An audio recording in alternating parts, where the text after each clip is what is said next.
धन्य जनकपुर अवधपुरी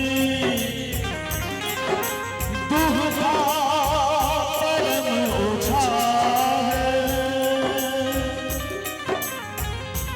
धन्य नयन रखी रहे सीताराम विवाह।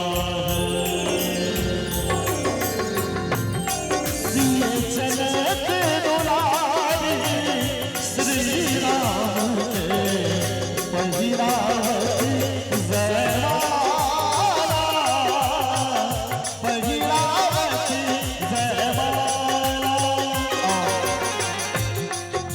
एखन जे वातावरण बनल अछि सुंदर सन दुल्हा सरकार, सुंदर सन दुल्हिन भगवान श्री राम और बहन सीता के रूप में दुल्हा दुल्हिन के लेल ई शब्द राखा के लेल जा रहल छी।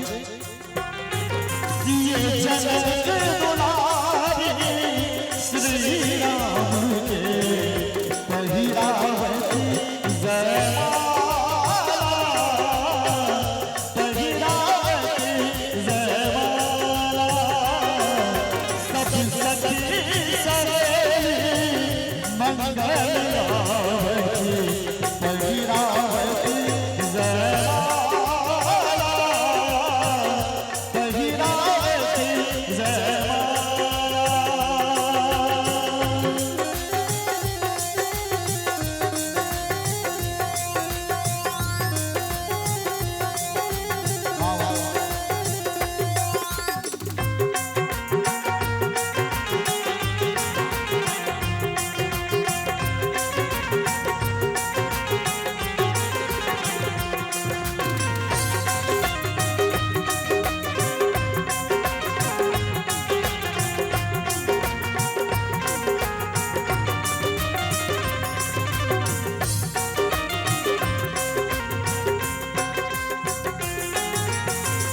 राम सिया के अनुपम जोड़ी, एक चंदा दोसर चकोरी।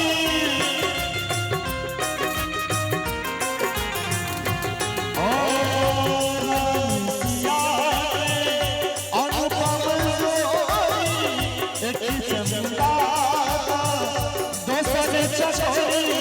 देखी राम सिया मन मुस्कावती पहिरावत जयमाला, पहिरावत जयमाला।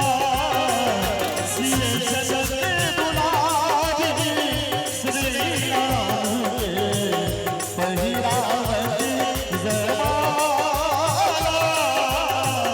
पहिरावत जयमाला।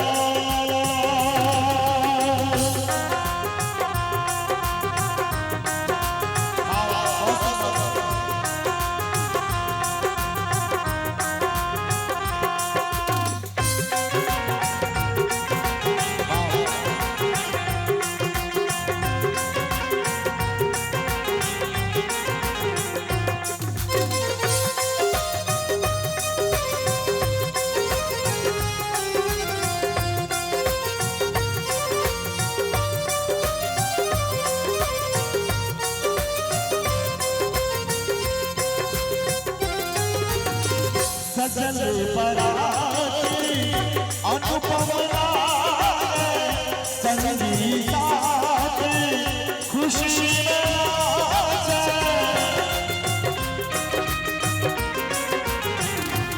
ओ सजल बराती अनुपम संगी साथ खुशी में कन्या के पिता श्रीमान श्री अनिल बाबू स्वागत में ठार छथि ने के लेल जा रहल छी। छठि स्वागत में आए, छठि स्वागत में आए अनिल झा जी लौके फूल की माला, पहिरावत जयमाला।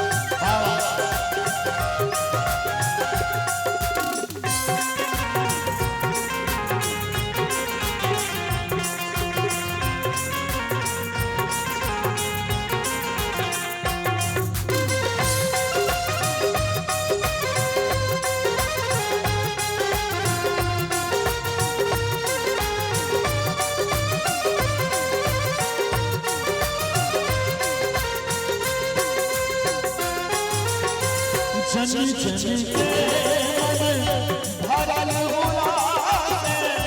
और कोनो भी बेटी के जन्म होय छै तो विवाह जहन होय छै तो ओई काल माय बाप सकल समाज उल्सित रही छथिन, परम आनंदित रही छथिन।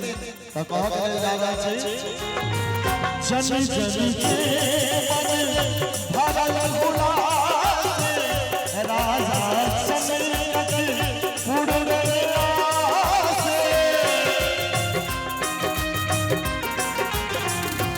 ओ जनी जनी के मन भरल उलासे, राजा सनकत उड़ल आसे। हम राम बाबू गीत सुनावे सिय पहिरावती माला, पहिरावती जयमाला। सिय जगत दुलारे श्री राम के पहिरावती जयमाला, पहिरावती जयमाला। सब सखी सगे मंगल गावत